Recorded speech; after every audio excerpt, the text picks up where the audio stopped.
difficult second album this second year of doing it. Right. I just because I've had so many interruptions, and I've just sometimes, as you know, right, it takes the wind out your sails, and you just don't feel like doing something. You don't feel like you've got the kind of mental, creative energy to do something. You're just like, fuck it, I'll watch Netflix or something. Or I know, but I think we should allow ourselves to do that more now. Like, I mean, I'm doing my third record now, but I feel like I've only just finished my last one. But I know that I need something out next year to kind of help with the promotion of touring stuff. And then, but the last record, that little boost as well, I think. Right? Yeah, true. But like, I put so much energy and effort into, and I did this one all by myself. So it's just like, right, here we go. And then it came out, and like, it got, like, from the people that did hear it and review it, it did well. But like, I don't have the backing anymore these days. It's a bit harder. It's a tough gig, eh? Yeah, you never know, like, oh, it's mad. And then I had some sort of, like, not a breakdown, but I was just like, oh, for fuck's sake, right, I've got to work my arse off, make as much money as I can, spend it all on an album, and hope to fucking God that it works. I can't be arsed. I know there's something missing. It's like a baldric plan, there's kind of have a cunning plan, and there's a kind of twist in there somewhere, Yeah, and I was like, oh, I'm not doing it, and now I've like basically demoed a whole new album, and I don't know where it came from. I was like, well, I guess I can't stop. Excellent, to do it. So that's good. Right on. Definitely. But thanks for joining me, man. I appreciate you taking the time out of your night to. That's all right. To hook up. So I'm hoping to put this one out on Sunday. Okay, cool. Try to keep it to an hour. If it goes a wee bit more, great. If it goes a wee bit less, that's cool too. Just kind of go with the flow. But I think, as I mentioned, I kind of tried to break it up into 3 parts. So like the kind of expat part. Some people don't like the word expat, but I just whatever. Transient global person, but I don't know, whatever the kind of right. That's what my friends call me. Whatever works, whatever cap fits, just wear it, So kind of that story, how did you get to where you are today? And then, a bit about the music and all that stuff, of course, and what's going on and influences, just general stuff like that. And then the last bit's that kind of top 5, and then I jam it all together. Cool. So that's the plan. You want my story of how I ended up here?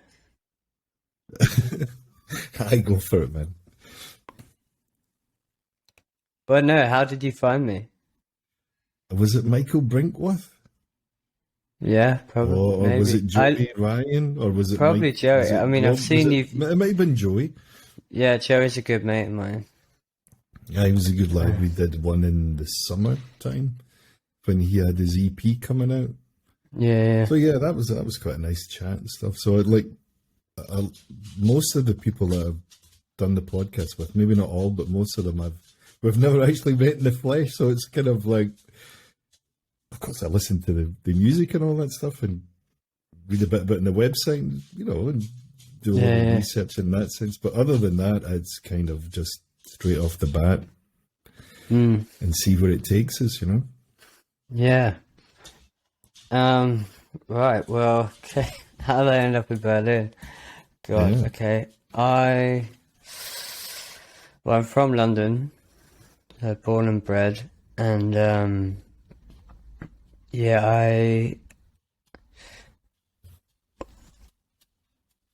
there's a dog in my house. Oh, it's mine. It's your dog. Yeah, because I've got a wooden floor, and whenever we have a dog round, it's like, like, oh, cute. That's all you can hear. So rather than just keep him in the other room, I just kept the doors open so he can. No. He's 14. He deserves it, right? Yeah. Always welcome. Yes. You were saying, mate. Yeah. So basically, I guess I won't go from start to finish, but I signed a record deal when I was 24, so getting older, 8 years ago. And I signed to Columbia Records.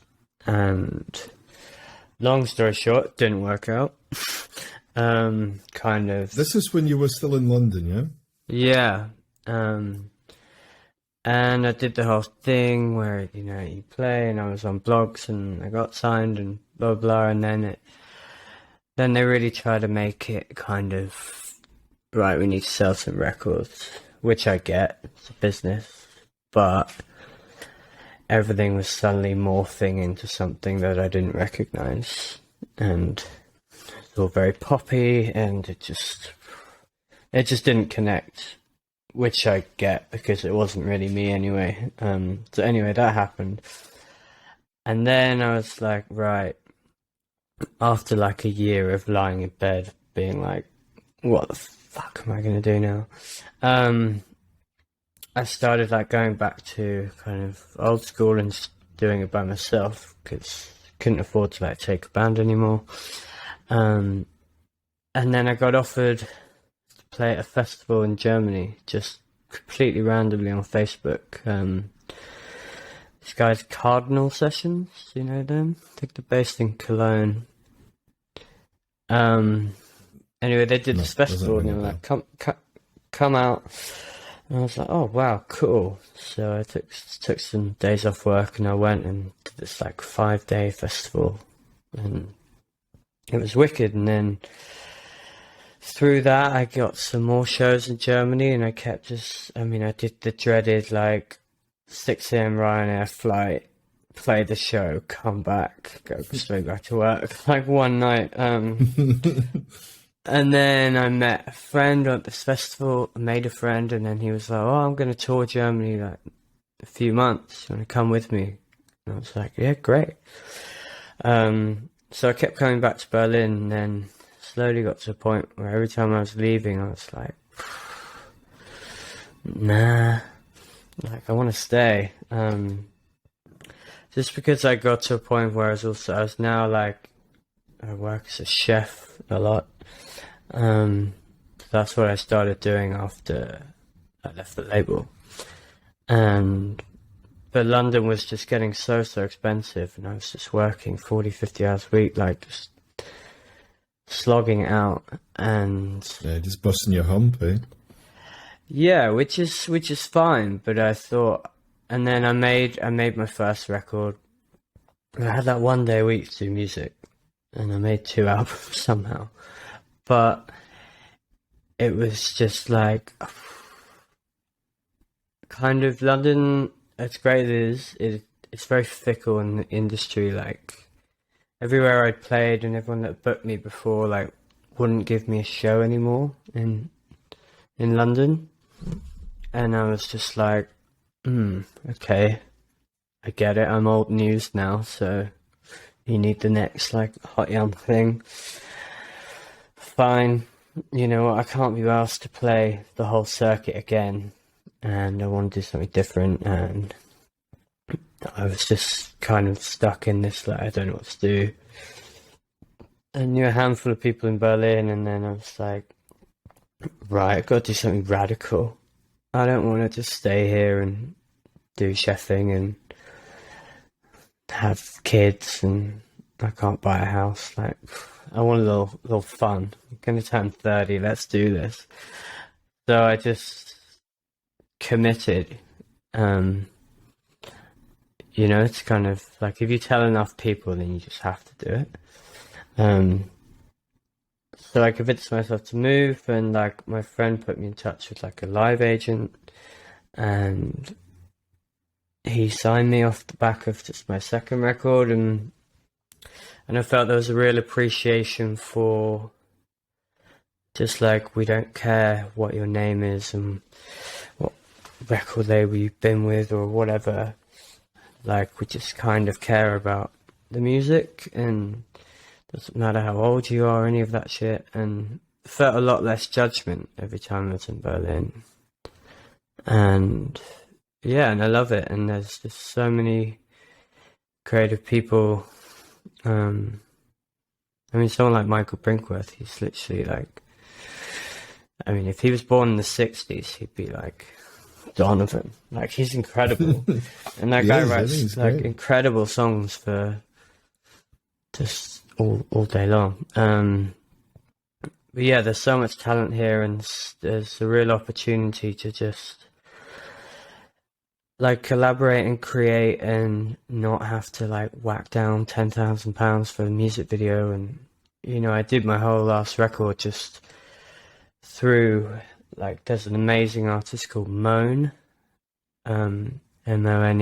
She's incredible, and I was writing with her, and then she started doing like video stuff for people, and then she was like, "Oh, can you help demo my whole record, and I'll make all your videos and do all your photo shoots?" And I was like, "Right, great, let's do it." Deal with it. Yeah, and we you know, Berlin's great like that, and it's basically everyone's broke and like starving artist or whatever, and no one wants to be that, but it kind of allows a bit of leeway just to, you know, find creative people that want to do it for the right reasons.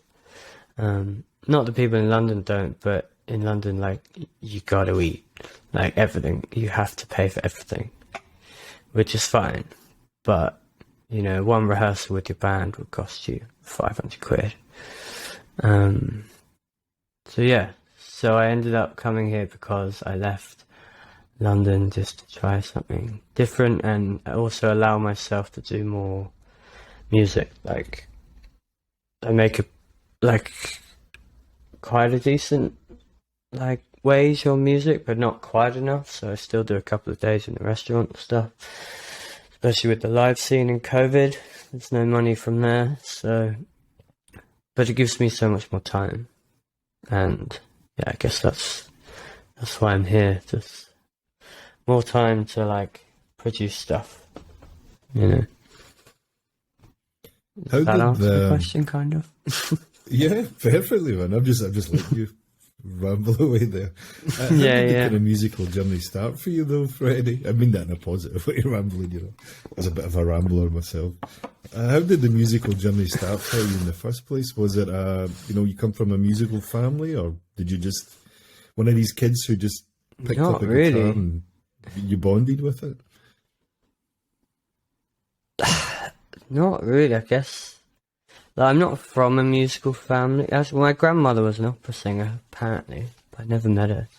But no, I mean, my mum's big into music. Like, Bob Dylan was like a religion in my household. There's like pictures of him everywhere, records. And I guess my parents, they loved what I've noticed now. Is I was like, wow, okay, everyone they really loved, they were all songwriters. Like, Neil Young is huge for me and my family. And Dylan and Cohen and Van Morrison and Joni Mitchell and Carole King. And so I grew up with a lot of that around me. And then I started playing guitar because my friend played and I thought it looked cool.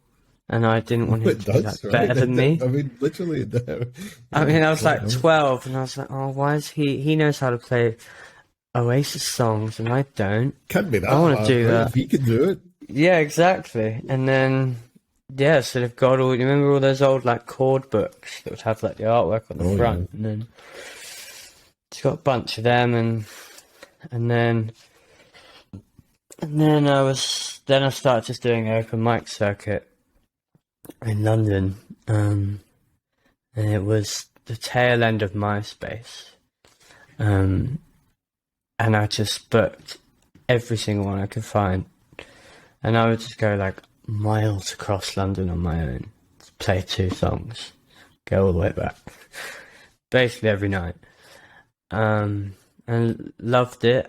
Then I went to uni, and someone offered me a festival slot, but they were like, you can only do it if you have a band. And then I was like, I've never been in a band. And then the organizer was like, well, my mate's actually learning the drums. He's a cool guy. And then we kind of ended up putting this band together, and it was like country blues, like, I mean, it was a bit shocking. Like, I had such a strong look, Like, I had cowboy boots on, I had like a bandana, like a feather in my ear, like pretentious wanker, but like loved it. And then I kind of just like really got the bug, and then I always say this like defining moment. We had a missed call. I was in a class at uni, and it's this woman. I completely forgot we'd entered like a shitty demo into this like Glastonbury talent competition, and she was like, "Hi, yeah, you're in the last 10."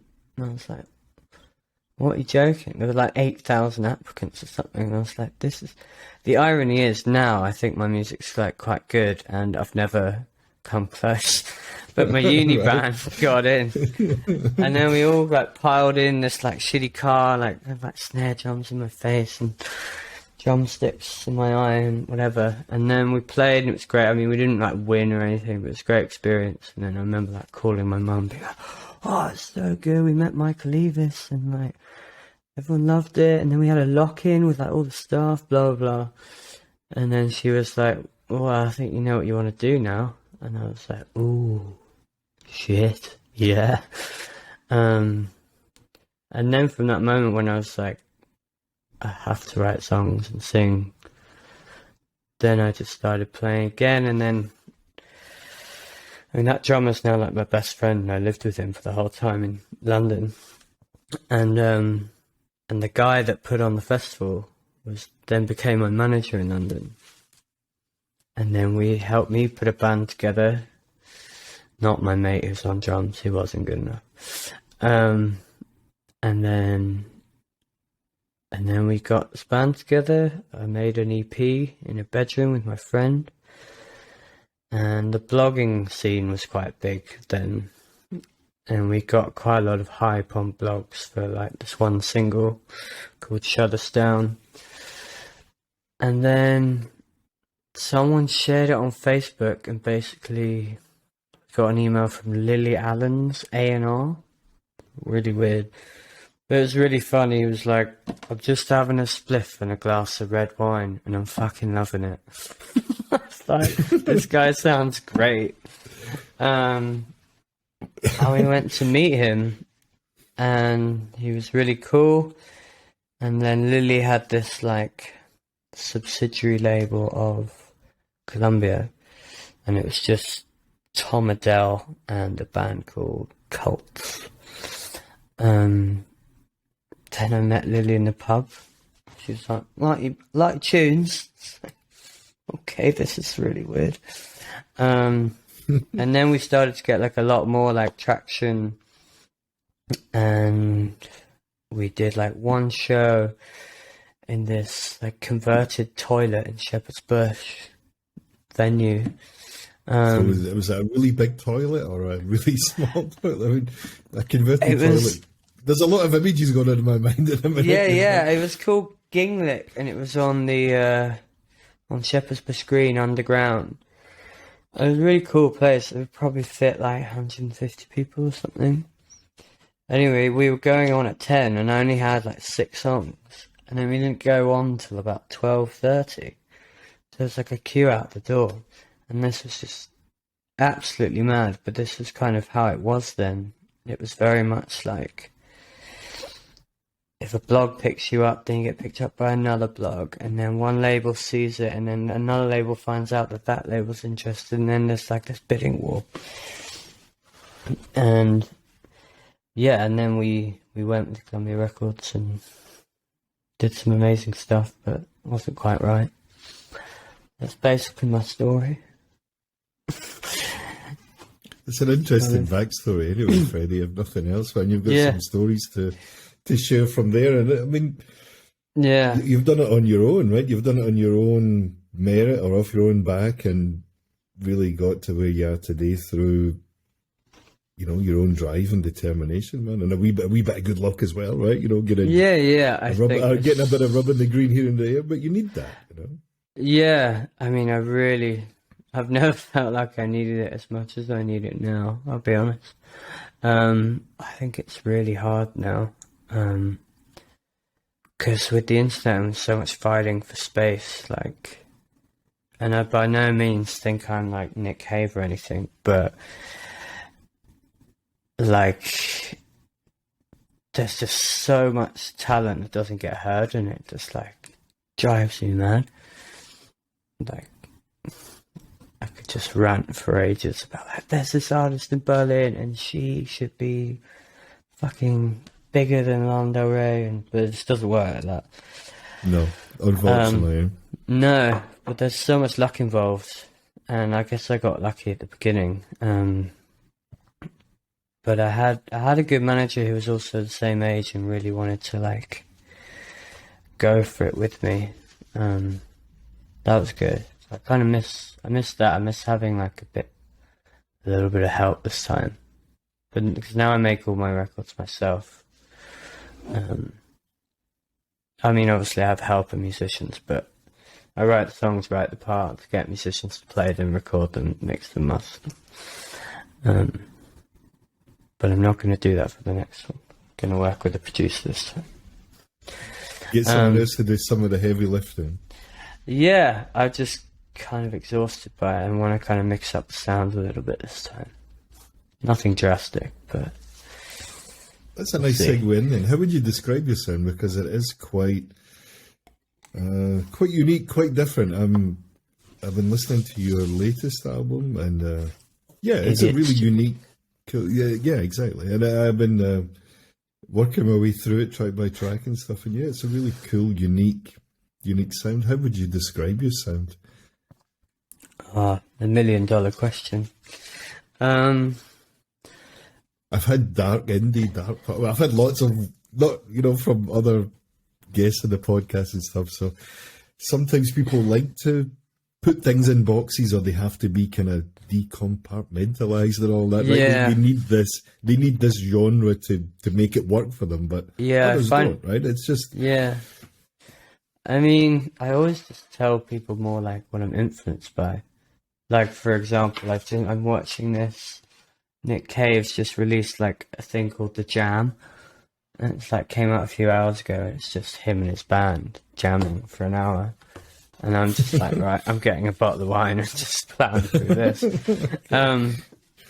So it's Wednesday night, right? If there's ever a more apt time for it than recording a podcast and listen to watching Nick Cave and his pals jam, then yeah, and I've fully embraced the pretentiousness of having red wine and smoking a roll up to watching Nick Cave like every other fan. Oh, it's all right. Did you fall over? My camera is falling over. DIY stuff, man. Yeah. I guess I call myself a dark indie singer-songwriter. But I don't really know. I guess to like music fans, they kind of get it, but like to the general fan, and not that this is a bad thing or anything, but I don't know, singer-songwriter comes with this like vision of some like twat in a hat on the beach, playing Wonderwall. And that annoys me, because if you like, I think it was Katie Tunstall, she went on a rant, and she's wicked. She was just like, David Bowie was a fucking singer-songwriter. Neil Young was a singer-songwriter. Like, Prince was a singer-songwriter in the heart of it all. And yeah, so I try and avoid that tag, but I'm also like proud to be, I say singer and songwriter. That's my difference. So I write a lot of songs for other people as well, and singing's my main instrument. I'm not very good at like actual instruments. So I just noticed on Instagram as well that you've been working with or collaborating with some artists in Berlin recently, or in the last few days. Yeah, I had a session today with an artist, and then I worked with this amazing Irish singer. Do you know Rufus Coates and Jess Smith? They're friends of people yeah, who've been on the show. Yeah, so they recommended them to. I'll drop them a line, but yeah, their stuff's great. Yeah, they're dark and incredible. So I had the singer Jess come round to do some vocals on a demo of a new song, and I needed like a fucking angry Janis Joplin, like, screaming voice. And I was like, she's got it. And she's amazing. She's so cool. She's like this really small, like, lovely Irish girl. And then she sings, just like, and I'm just like, Just a ball oh of my fire, God, right? you are incredible. So that was cool. And then, yeah, I've been doing some writing with lots of other artists. Berlin, this girl Tala, who's doing really well at the moment. Did a song with her and a band called Varley. Wrote with Joey last week as well for his next record. Yeah. How do you find that process working with other artists? And do you just take it as they have an idea or you have an idea, or you're waiting for that kind of spark, or does it work a bit more formulaically? You know, you have a set kind of structure and you say, okay, here's what I'd like, or the other person does the same. Yeah, I mean, I guess it's normally people come to me when they want to do a song. And I love the whole process. I think I'm a lot more used to it now. But like when I first started doing it, because when I got dropped, I was like, right, okay, realistically, if I want a career, I can't just bank it all on my, depressing indie shit, like going to the charts and knocking off Ed Sheeran and making me loads of money. Like, it's probably not going to happen. So I was trying to think of like other things that I love doing in music that could potentially allow me to not work in kitchens and stuff. And I love songwriting, and so then I just found a bunch of songwriters in London, messaged all of them, got like 2 replies. I ended up working with a couple. And yeah, just really enjoy the process now. Like, someone comes into my little home studio, I mean, you're getting the worst side of my room. Looks crap from there, but like this side's wicked with plants and guitars and equipment. But well, that's the cool side of the room, right? You got to have the kind of feng shui thing going on with it. Yeah, exactly. I'm all about balance, whatever. Yeah, I just love that you sort of sit and you have a cup of tea and chat for an hour, and I do a lot of like research on what they've done and what I think we could try. So say they're like an acoustic folk band, I might think of trying something more upbeat, or trying something with like a groove or drums, or if it's like a pop star, maybe be like, well, let's try and write like an Adele ballad or something, and then you kind of just offer these options of like, we could try this, and then you kind of just keep working it. Like the session I had today, it actually took quite a while to sort of figure out what the artist wanted, and then eventually kind of found a vibe and a common interest in the music, and I made this like sort of massive attacky beat and then just put some chords. Oh, that's cool. And we jammed over that. She came up with some great melodies, and we were like, right, bang, put that there, sketch it out, and then we got a song. So it's just trial and error, and some days you get nothing, and that's fine too. I've worked with someone. I worked once with like one of the biggest songwriters in the world, and we had 2 days, and we wrote a verse. And at the end of those 2 days, he was like, "This is shit, isn't it?" I was like, "Yeah, but thanks very much for your time." He's an amazing writer, and he's written for like Adele and Will Young and all these massive people, and he's an amazing guy, but it just didn't. I mean, I think I was quite young and inexperienced then.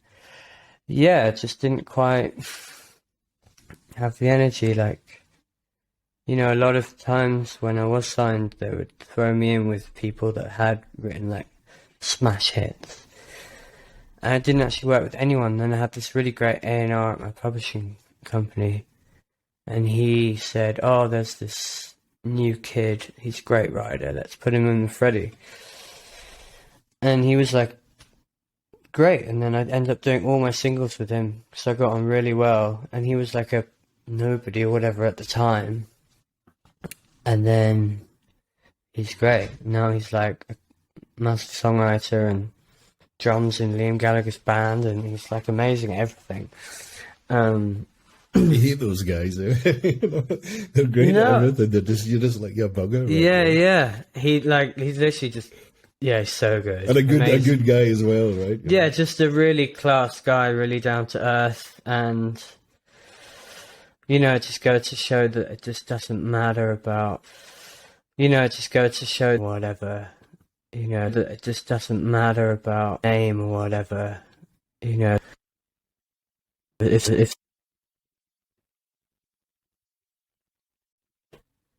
I'm in a like management hunt at the moment, and it's quite hard with Corona to like meet people important, Same with like band members. Yeah, exactly. To get a feel for it in person, right? Because you can set up a meet online and have a chat and all that, and then but really you've got to go to the pub. You've got to go to the stage pub or the next level. Right. I was going to say you got to break the ice properly. And, I have that with my band. Like they're all incredible musicians, but we all get on and we have a good laugh, and that's really important. But yeah, so I kind of choose who I want to work with. Not that I'm in a position to be picky, but yeah, I mean, there's just so many great people in Berlin that it's quite... I'm worried that I've almost worked with 80% of them. I've been around, I hoard myself out. I mean, that's kind of what I did, like to get to know people here when I first moved. You don't ask, exactly. You don't get. I was just like, want to write a song? And I mean, I've got friends now who are like, yeah, it was a bit... Like, I've got one friend called Vera she's a singer in, like, on my whole EP, there's this really, like, beautiful high female vocal. And she's this amazing Swedish girl. And I saw her at open mic, and I just moved here, and I was like, oh my God, what a voice. And I went up to her, I was like, oh, do you want to write a song one day? And she was like, yeah, cool. And like, we're great friends now, and we wrote some cool songs. But she was like, like, some dude comes up to me, like, do you want to write a song? It's generally with ulterior motives, and which is, a problem for women in the industry all day long, which fucking sucks. But like, yeah, I just went up to people after I saw them play and just be like, do you want to write a song? Do you want to write a song? But that's how I met people and made friends and like found my band and but yeah, there's so much talent here.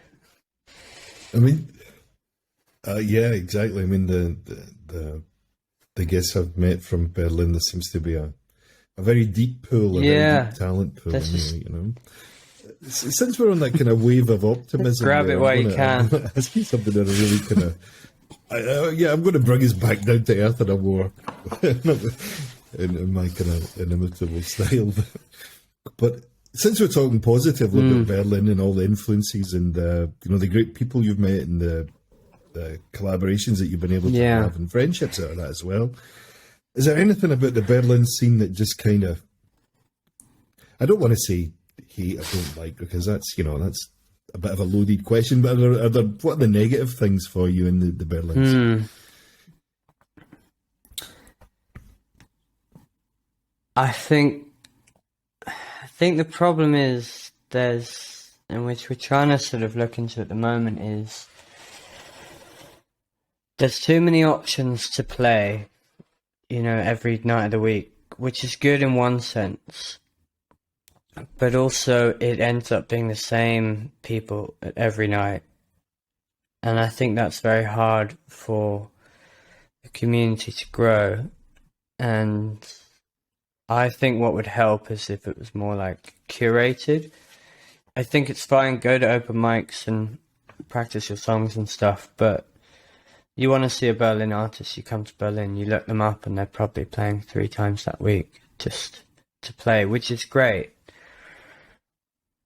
but I don't feel that there's like a platform. Like there's not much of a middle ground to like get to some decent stages. Like all the bars are great and they do their best and they all put on nights and it's a really cool community. But you've either kind of got this like bar with like quite crap sound, and then you've got like, I don't know, Barter House, it's like a 200 cap venue, and there's not quite so much in between, like a, I don't know, a good 80 cap venue where you could put on 3 of these songwriters and you could charge the general public. So it's not just like all the musicians coming in for free every week, just like a hang and trying to get, I don't know, try and get people who aren't in that world to come and see them. Whereas I think the general viewpoint at the moment is like, oh yeah, you see Berlin musicians, they're everywhere. You know, any bar you go into, someone's playing the guitar, and that's beautiful. But yeah, I'd like a venue which they would let us have for free, and then we could, with a great sound and looked amazing, and for the general public to come and see how great musicians here are. I don't know how that happens. I haven't got the money. Right. We need basically funding. Nicely. We need funding. We need someone too, that loves music and is a millionaire and moves to Berlin and it's like, yeah, I'll buy a venue. Yeah, They're someone quite really generous, who likes dark indie folk. Yeah. Is that? yeah, Lots a lot of it, you know. Yeah, I don't think there's negative thing.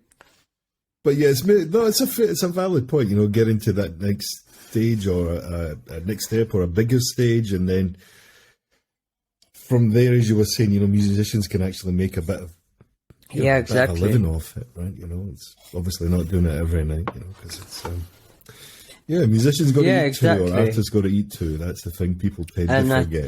I know. I guess a promoter for the scene. You know, everyone tries and there are nights, but yeah, I mean, I've chatted to my friends about it. We just, to get the general public to be more aware of how talented everyone is. But there's like a massive scene, and then there's like the Berlin scene, which is, you know, that right. that intense thing. For yourself, Freddie, what kind of stages have you played on? I mean, you've played on quite a few, I'd imagine, right? You know, been around for a while, but as a preference, I mean, this is the thing that other musicians, or maybe people who don't play in bands or musicians in that, they maybe tend to think that a bigger stage or a bigger venue or just a full place is always the best place to play, but it's not always. I mean, one of my worst gigs ever was at Coco in London. That was like 2,000 people. And it was just a disaster. We were just so booked for the wrong night. It was like teenagers on a Friday night wanting to like party. And then we came on and I was just like, all this like dark mid-tempo shit. Someone threw ice at me. And there was just like people taking pills and snogging. And I was just like, love that for you. If that was me in the crowd, I'd probably do that. You know. But I would want a band that's going to like make me have fun. So it's just, they were just so disinterested. And I was like, wow, Coco, like, this is huge. I've made it. And then it was a disaster. But it was fine. Exactly, and I've had some of the worst experiences ever on stage, and I've also had some of the best, you know. And sometimes the best shows can be, I mean, like releasing my second album, doing my first headline show in Berlin, that was pretty incredible. Just for a whole number of reasons. Just going from that journey and building it up and finding a bit of an audience and packing it out, and that was cool. And I guess the best show I've done is Shepherd's Bush Empire in London.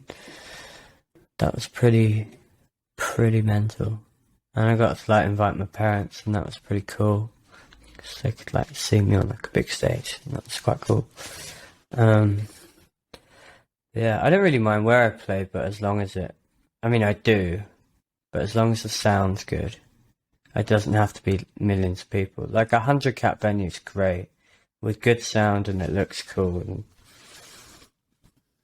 But yeah, it just depends. I think part of the frustrations about being a musician or an artist, but primarily if you're on stage in whatever kind of context, let's just say music, but there'll be people at the back of the room or people at the bar and they'll sit talking about what their boyfriend's sister had for dinner last week. You know what I mean? There's all these kind of random conversations going on and you're just like, yeah, not really giving a shit what's actually happening in front of them. They're kind of absorbed in their own little world of... I hate that. So like it should be in like a side room or like slightly out of it. You know, like... Because it's a place where people congregate and they're naturally going to sit and talk nowhere where there's like a walkway to an outside bit or something, so people are just like shuffling all the time. And there's like a door swinging open. It's just like, great.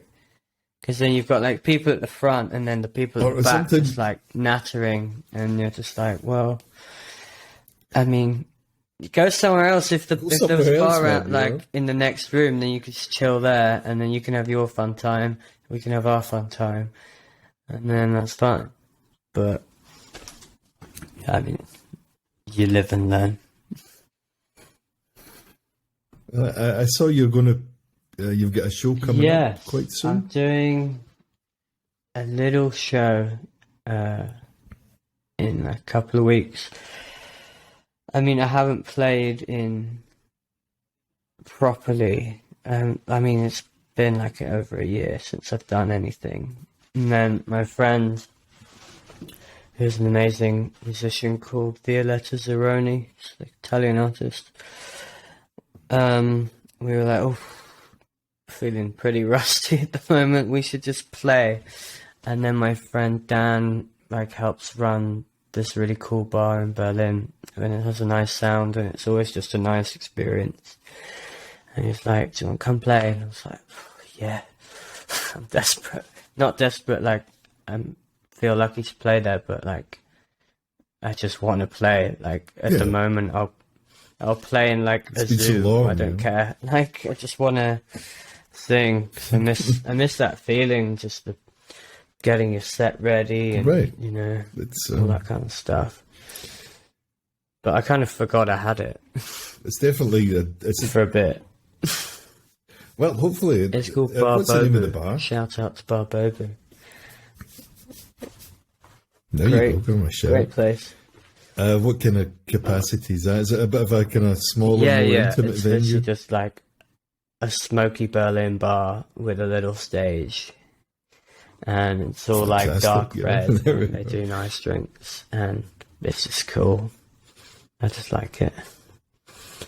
So yeah, we'll keep our eyes posted for some footage from that. Tell us about your latest album. If it came out earlier this year, it was in was it July or August or something? It came out in the summertime, just before summer. Because I remember being like, I can't put this out in summer. Everyone's depressed enough as it is. Yeah. But being Scottish, I don't really know what summer being is. From London, also Berlin. Did you feel like you even had a summer this year? I feel like it was. I feel like it was rubbish, right? It was so crap. It was just rubbish. It was just like, oh, it's sunny. Yeah. You'd have a good day and then there'd be 3 or 4 crappy days. Let's go to the lake. It just went on like this for ages. Then it's just like, and then it just started raining again and getting cold. And, see you next year. I mean, ironically, in Scotland this year they had great weather in the summer. Nice. All things considered, you know. So yeah, exactly. You win some, you lose some. Well, yeah. If I was on TV, I'd do this. Just the record. This is the only copy in the world. Oh, great! You got my friend Moan, who I was telling you about, She helped me with the artwork and stuff, and her partner that. Well, I think we're actually going to meet next week. It's been difficult getting our schedules to meet, but or to match up. But yeah, she's she sent me a message the other day, and she sent one message and said, "Yeah, let's," because I messaged her when I came back from Scotland too. And she said, "Oh, it's great, my record's coming out, and that would be great." And then a minute later, she sent me another voice message. She said, "Oh shit, I can't do it this week because I have something else to do, but maybe next Thursday or Friday." So hopefully sometime soon we can hook up, and because I've been enjoying her, the songs from her. Album I went also, to the launch last week, really, and it was really incredible. different. And then I'm co-producing her next album. It's very exciting. Yeah, no, sorry. Okay, Idiot's Dream came out around June. Yeah, and what do you want to know about it? I read an interview in one of the magazines that you'd put on your website, one from one of the German magazines. And it started by saying something like, "Yeah, he's definitely not an idiot." I thought, well, that's a nice way to start that's good. the interview, But yeah, it was kind of in a totally positive, maybe somewhat slightly tongue-in-cheek kind of way. But yeah, tell us about the name and the you did it all yourself. I wrote, so it's basically, I wanted it just to do an EP about that stage in my life, the year of transitioning, leaving my whole life to come to Berlin. And so all the songs are kind of about that and almost in a stage. So like Idiot's Dream was the first song I wrote when I moved here. And you move to a new city and you get that honeymoon period. It's amazing, I'm living life, man, this is the best. Yeah, I'm just like, God, I'm so bold. And then you're like, oh shit, this is hard. And that kind, and you're like, reality bites I know kind of like thing. 5 people, I can't speak the language, I don't know where I'm going, I haven't got a job, I'm broke, fuck. Did I make the right decision? And then, I just had that title. Idiot's Dream, in that line, am I living the idiot's dream? And I guess it was kind of like just a sort of message to like my friends and family back home, but without actually asking them, knowing I'd done the right thing, but more just being like, I don't want you to tell me, but have I been stupid here? But so that was that one.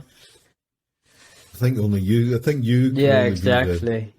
The judge of that, Freddie. I mean, you're the one doing it, man. You're, you found it for yourself. And now I don't regret it. But that's one of the joys of musician is the crippling self-doubt and imposter syndrome comes and says hi every day. And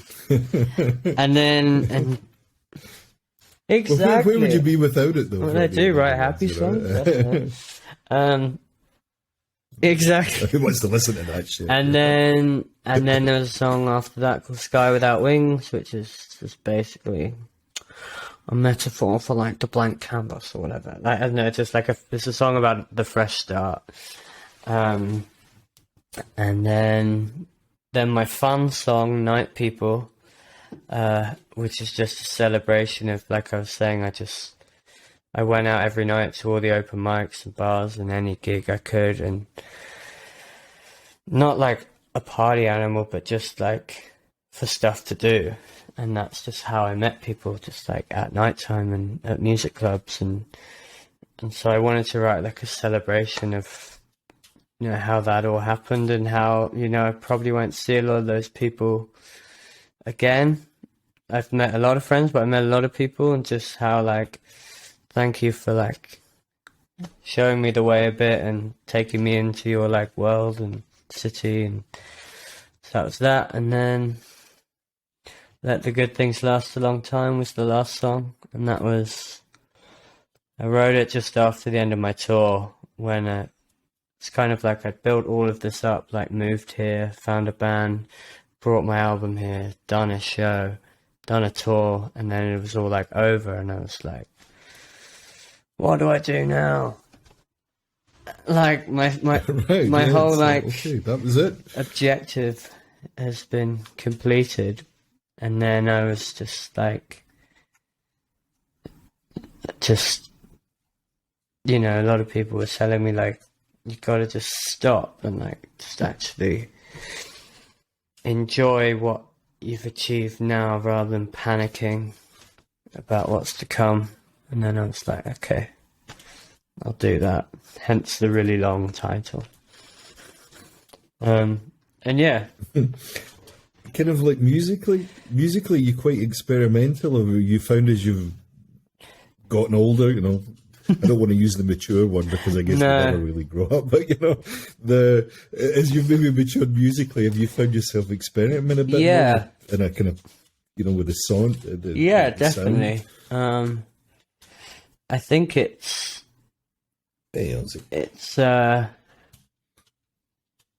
yeah, I think it was still, with this record I very much wanted to use my Berlin band, and you know, I just chucked so many people, like, I love the female voice, and I worked with so many great female artists, and I had so much fun, like, and it was a pandemic, so they couldn't actually, like, meet, so I'd have to, like, send them, one of them, the track. I was like, can you sing this? Then another, and then, like, take their vocals, put it on the song, be like, oh, does that fit? No, or can you try it? And then it was just this kind of big jigsaw, which is really fun, but a lot harder when you can't actually just meet up and see if it works.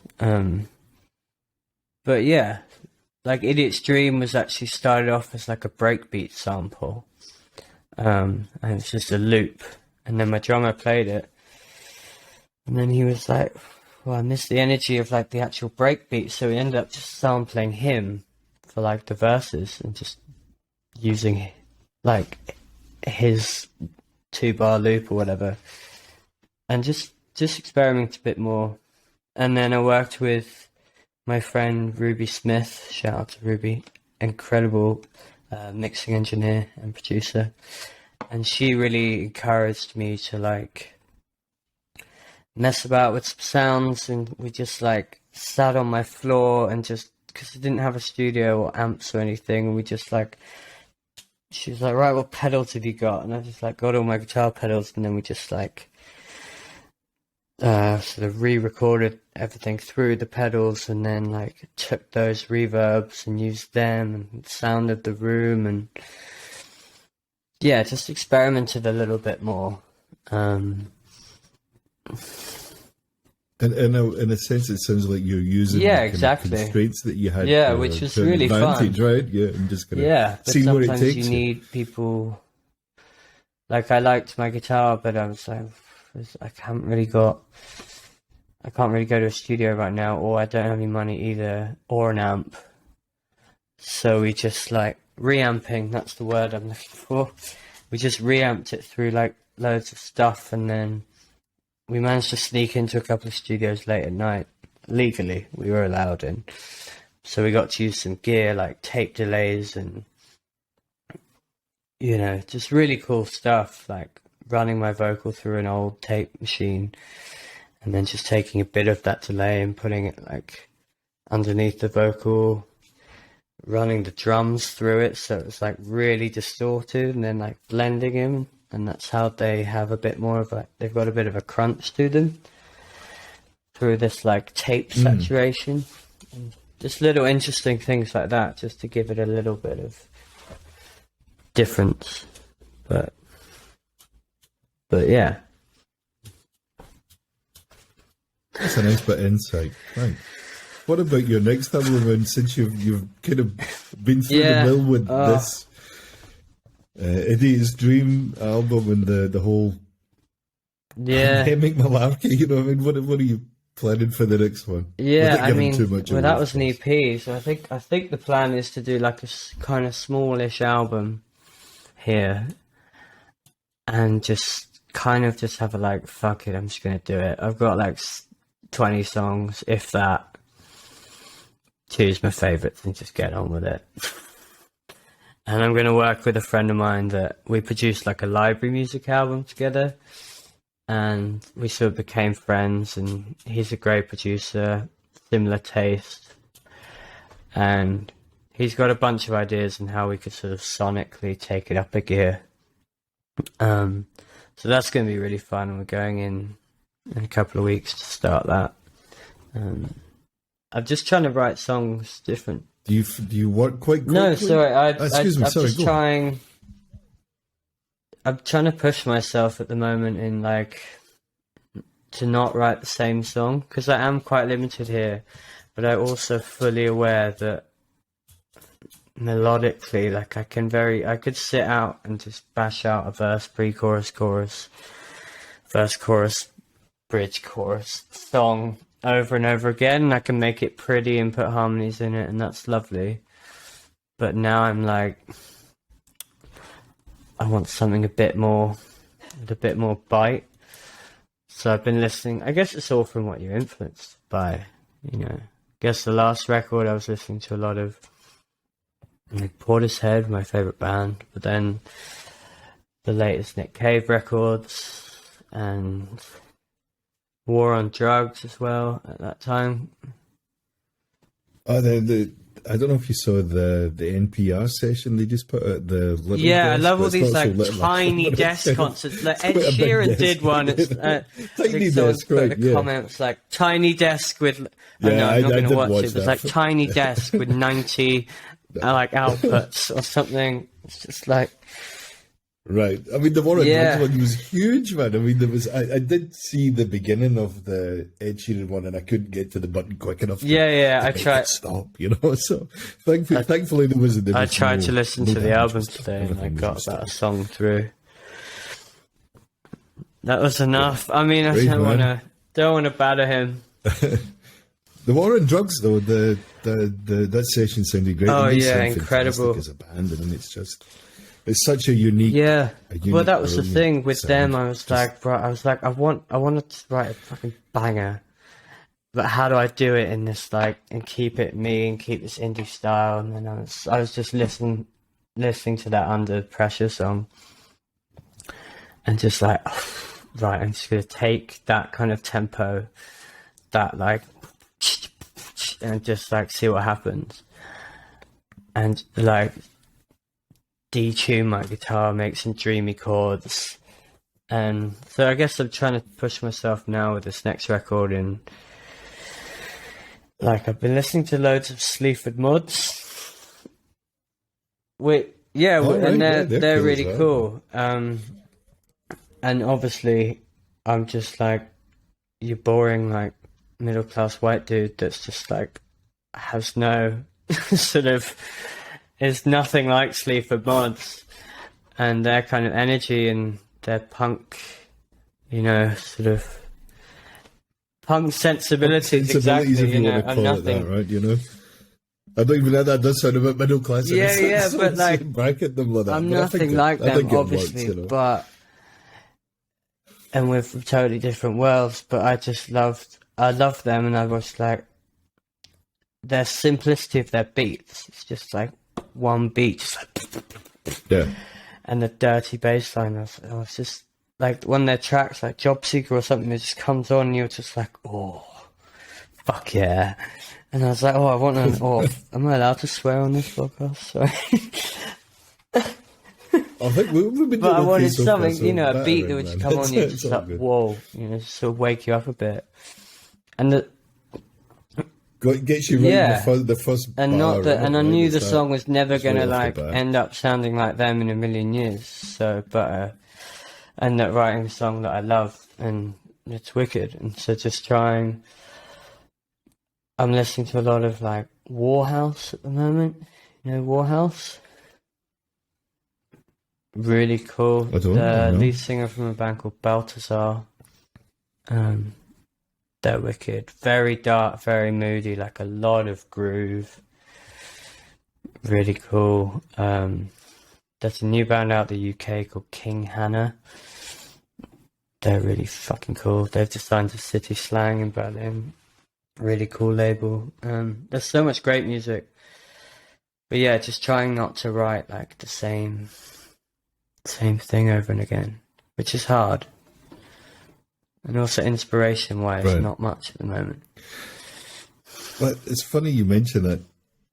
Yeah, exactly. Well, you know, you never know when it's I'm going quite to angry at strike, the right? It's moment kind with of, everything in the world. So whenever the time's right, that kind of feeling. I was going to ask you, like, just before we just before we wrap up, are you actually using Chrome? I did not think that was the question that was coming. What's your browser? No, right? Because I'm just checking because your interface then should be really loud, and it's really not that loud. I mean, I can hear you, and I think the volume will be fine. I can bit more here. Mix it a wee bit here. I am using Chrome because it suggested Chrome at the email. I'm more of a Safari guy myself. I don't like change. But I hope it works. Oh no, it was not to bust your chops or anything, but just because I'm wondering because the interface is not really that loud. Anyway, I'm sure it'll be fine once we upload everything and all that stuff. Freddie, is there anything you want to add or anything maybe we've missed before we jump onto your top Not really. 5? Sorry if I blabber. I hate talking about myself, but I think I like secretly love it. I think everyone does. I think we all do, man. That's why I do a podcast thing, you know. I've got no mates to be in a band with anymore, so they're like, just a podcast, you know. Chatting about, I guess I just podcast. have a lot of passion for good music and. Well, I think that's it, man. It's me too, you know, and it's about sharing the guests, sharing the stories with whoever listens, whoever tunes in. You know, it's as I said, it's this kind of two-parter when you've got the expat side of things, and then you've got the music, or comedy, or whatever the art, whatever it is they do, and putting these two things together. But it's really a lot to do with the shared thing that we have in common of not being from the place we live, right? And it's maybe some of the challenges we have are the ups and downs and all that stuff. But really, it's just I hope I share like the ups and downs of it. Yeah, enough wars. I mean, I wrote a whole record about it. Okay, I'll make sure to delete all the good stuff. I'll edit. I wrote a whole record about the ups and downs of moving to another country. So if I could do there we go. If you can't sell any more on a Out podcast, now. then what can you do? Indeed. Yeah. Shall we go for a top 5? Tell us a guilt. I'll if I can remember. I've done this a few times. I'll see if I can remember. It's been a while, but I'll see if I can remember them. In no particular order, a guilty pleasure. Someone, or the way I word this is someone you. No, it's been a while since I've done it, right? So someone you shouldn't like, but you do. You know, you feel a bit guilty about having it on your playlist. No, doesn't mean it's a bad tune, right? It's just I just don't feel guilty about it though. But like Taylor Swift. No, right? So tune after tune. Oh, okay. She's great. I can't. No. I mean, it doesn't work. Like I like putting on when I'm like cleaning my apartment. You know, bit of shake it off to lift your like hoovering spirits. Yeah, I think whatever gets you through the night, to use a well-worn phrase, or the morning, what's that whatever song? you do, your Help hoovering. me get through the night. Is that it? Yeah, something. Is it Gladys Knight or someone like that? Sorry, next question. Tell us someone. Well, you just mentioned it a couple of minutes ago. There's someone we should be listening to. Someone new, you know, someone for the playlist. I'm gonna shout out King Hannah, because then I don't know them; they're not my friends. Because if I chose a friend, then my other friends would be like, "Well, you didn't mention me," and then I could talk. I also plugged a lot of my friends. Did plenty of name new band called King Hannah. Go listen to their new song called "A Well-Made Woman," which I did a tiny cover of, but only a clip of it on my gram. But yeah, I shall Go ask check you no them more, out. but I'll go and check it out myself. They're really cool. It sounds intriguing. And favourite venue, Freddie? We also talked a little bit about this in the world or Berlin. But is it a? Yeah. Have I? That's a bit too deep. Have I played it, or do I like going there? Right, you've read my mind. So I was going to say, you take it from whatever perspective you like. No, maybe somewhere you've seen a band and you think, yeah, this is just such a great space to play, and you've got great sound and lights and whatever. It just works, you know. Or it could be a place that you would like to play one day. You know, it's an open question. That's a very long way. Is it bad that I describe can't it. even remember the actual German name of the venue? Basically, this forest just outside of Berlin, and I saw it's like an amphitheater, and I saw Nick Cave there, and that was the coolest night of my life. Pretty much. Awesome. Yeah, that's pretty cool. Can't really compete with definitely that. Definitely haven't played there. Amphitheaters, forest, Berlin.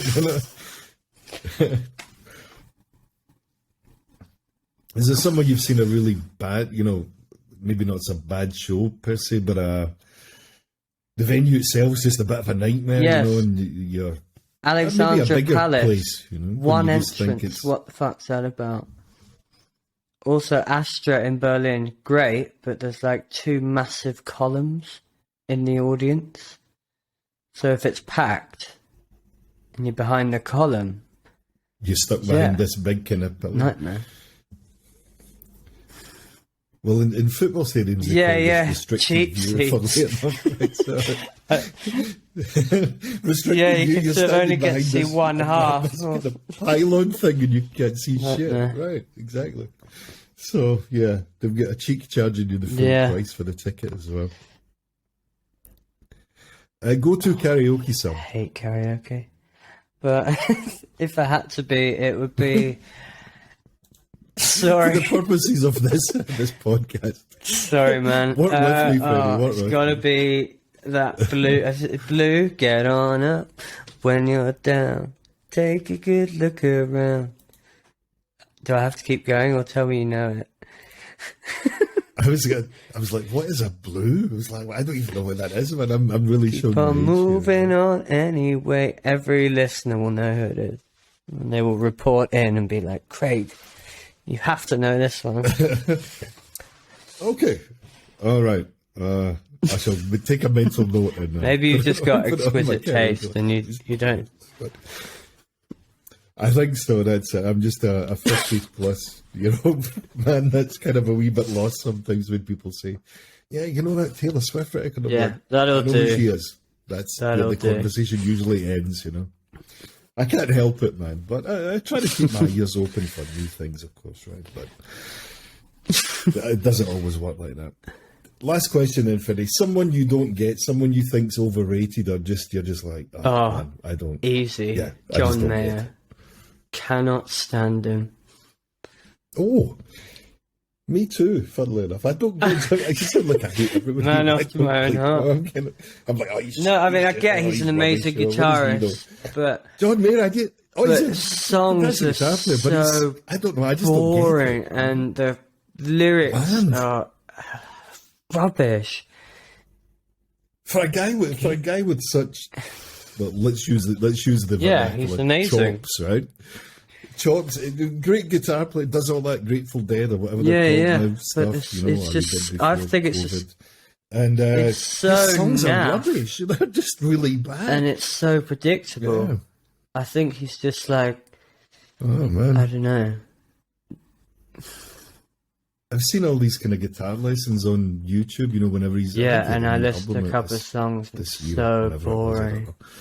But all these guitar teachers are doing like John Mayer's new song. So I watched a couple of videos from his new stuff or his latest stuff, and whoa, Yeah, I that's think there enough was to one put called you- like you're just like Last Train You got Home or guitar, man, and you something, can and it play was it just really like, and the well. last train home, and I'm just What's like, going on? that's, what are you, 14? Like, that's pathetic. But like, yeah, endless. but Train, like real guitarists really Someone loved somewhere him. thought it was a like good Joey idea. loved him, and we have a constant battle where I'm just like, no. but I guess like, but Joey's incredible at the guitar. One of my good friends from my days in South Korea, fantastic guitar player friend of mine as well. He really doesn't like him. He's the complete. You know, this guy can play anything. Like, you know, he's a really fine guitar player, but he doesn't. Right. Anything. He's just like, oh man, it just kind of makes him cringe, you know, to use the buzzword of the year. Yeah. Germans. There we go. I added that one in. I don't know if you saw that last week. The cringe was the buzzword of the year, or the word of the year for young people. So like, I'm down with the kids, man, you know. Cringe. What was young? It was word. voted the most. It was the favourite word of kind of young kids, like under 18 or something in Germany. Yeah, cringe. That was their word of the year. Really? Year. Oh. Or cringy.